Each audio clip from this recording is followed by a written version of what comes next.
Congratulations, first of all, getting married and starting that new chapter of your life. Yes, sir. How exciting is that for you? It was really exciting. Me and my wife have been together off and on for about 10 years now, since college, and I definitely, it was a long time coming, and it was a beautiful moment. We kept the wedding like super small and intimate. We had a destination wedding, so it was hard for people to like make it out there, and it was just a beautiful moment. Yeah, man. Yeah. I looked you up on Town and Country magazine, and you've got this beautiful setup, and the clothes, and everybody's just everything was really dialed in. Beautiful setting. Was it your idea, Haley's idea? Whose idea was it to make this big production at it? Yeah, it was a combination of us to want to do it in the Caribbean, just because my first time out of the country and our first time on a vacation together was in Jamaica. And we originally wanted to do it in Jamaica, but the hotel couldn't accommodate us during that time. I guess it was like around spring break time. And then we ended up traveling a little bit to like find where we wanted to go. We ended up doing it in Anguilla. And, we invited all of our close friends and family. And my wife is like such a planner that she kind of like did a lot of the production side of it. Like we had a team helping us and stuff like that, but I think like she's kind of like the forefront of it all, like kind of like lets them know what she wants. And we also had like stylists and all that type of stuff. So it was just, everything was like set the bar. When you found out her dad was Ronnie Lott, like, was that early or? Yeah, it was early. It was early in our relationship. I was going to USC when we first met, and she was going to LMU. We met my freshman year in college at like a frat party, but then I didn't see her again for like until my junior year because she was at a different school. And then I finally seen her again. We ended up talking, and like at that point, that's when I like found out who her dad was, and was just like, whoa, like Ronnie Lott, you know what I mean? Like I'm going to USC. He's obviously a SC legend, but like also one of the highest, Hall of Famers in the world. And me and him have a tight relationship actually. Like there was times where, like I said, we were off and on. There was times when we were broken up. Like Ronnie was like still reaching out to me.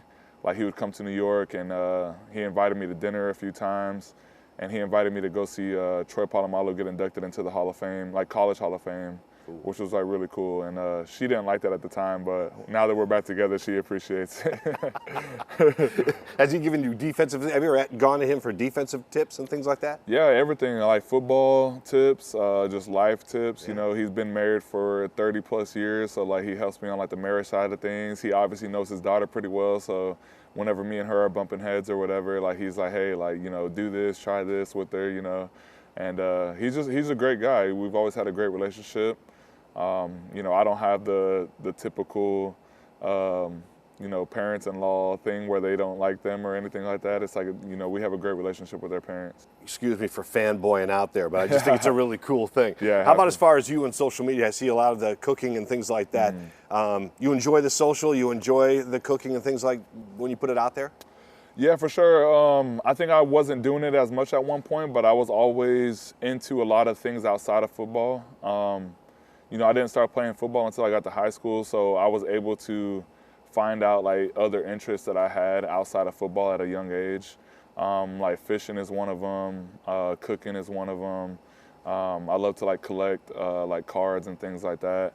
And I have like a social media team now, and they've been on me about like sharing this like off the field endeavors that I have, and since then it's like people have been loving seeing it. I've been like posting all of my like collecting videos and like cooking and all that stuff, and it's been awesome. I've been able to like meet like Wizards of the Coast who created like a lot of these cards I collect, and trying to get on Food Network or something like that. I feel like it's coming, man. Yeah. How about what is it about fishing that you like?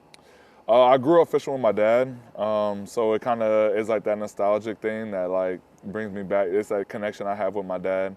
But then also it's just like super peaceful. It turned from rod and reel fishing with my dad into spear fishing.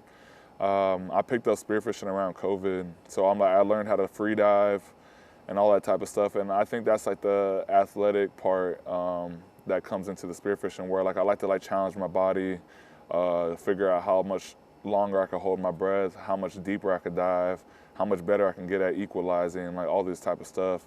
You also got to be like super conscious of like all of your gear and your gun and like the action in the water, all that type of stuff. So it's super dialed in, but at the same time, it's like kind of meditative to me in a way, because you can't really think about like stresses of work or bills or anything like that when you're underwater, fighting fish. So, yeah, man. Yeah. When you free dive, how deep can you go? And how long can you hold your breath? My longest breath hold is 4 minutes and 15 seconds, and then my longest dive is 80 feet.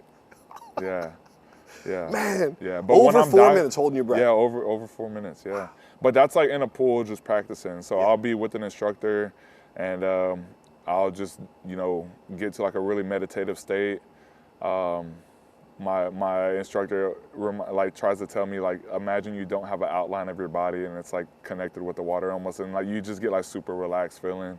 And then but when I'm diving like for fish and stuff like that, I'm only doing about 2 minutes. So I wouldn't want to max out when I'm like diving for fish. I only do like half of that. Yeah. And then you have to double your surface time. So if I'm underwater for 2 minutes, then I should be breathing at the surface for at least 4 minutes. So it's something you had to research, study, make sure you know what you're doing, because you're putting yourself in some kind of danger, your body. Yeah. What's the biggest one you've got? Yeah, so I pretty much have like goggles and snorkel, like just the same way you would if you're like snorkeling. But then I have a full wetsuit on that covers like from my ankles all the way to my wrists, like covers my head and everything. And then I have a weight belt because the wetsuit kind of makes you a little bit buoyant, like makes you float a little bit. So the weight belt helps keep you down when you go down. And then I have like really long fins, like freediving fins.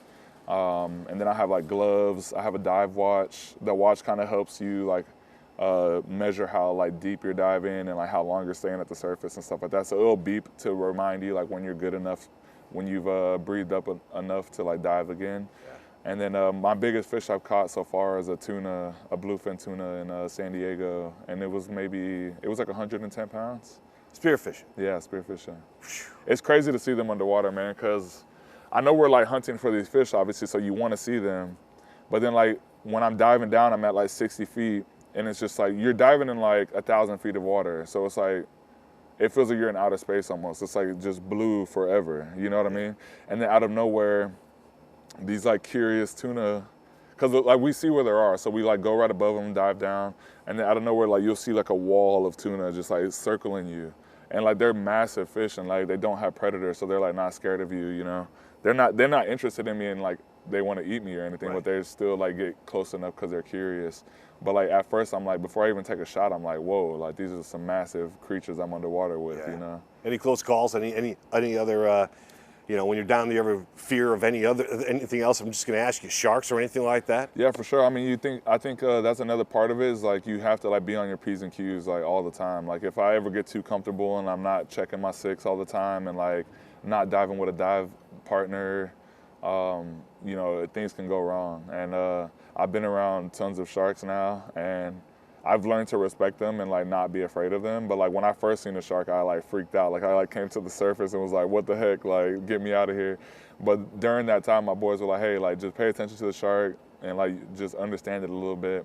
And I realized they like are not really much of a threat. But I have like had a few aggressive sharks down in Florida. We were diving in the Keys, and there's like a bunch of bull sharks. And like, that movie like Sharknado? Sure. It seems like such a funny movie, but I'm like, the Sharknado thing is a real thing. I noticed, and it's like I shot a fish, and like when I shot it, its first reaction was to dive straight down, and as it's diving down, I see like a shark like kind of close to it, so I try to pull it in quickly to like get it away from that shark. That shark jetted towards it, and as soon as it bit the fish, it was like 10 fish from out of nowhere. It circled it and just started like spinning around it. And at that point, I just let go of the gun and everything. And I'm just like, holy crap, So yeah, I just went straight up. Yeah, I got out of there.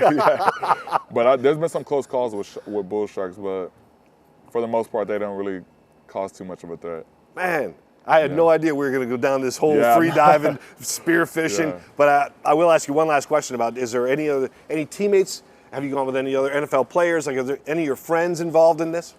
Yeah, there's a bunch of friends that have wanted to experiment with it. And I think Florida's like the perfect place for it, where I live in Fort Lauderdale, because you can do like some shallow water, like 5 to 10 feet water diving and like get lobster and like small snapper and stuff like that.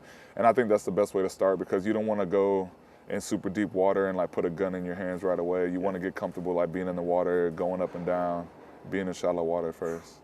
How long have you been doing this? I've been doing it since COVID, so not too long. So not that long. Years, yeah. You just took to it. Yeah. Like to fish to Fell water, in love man. with it. Yes, sir. Well, listen, I appreciate your time, Leonard. This has been awesome, man. Thanks a lot. Thank you.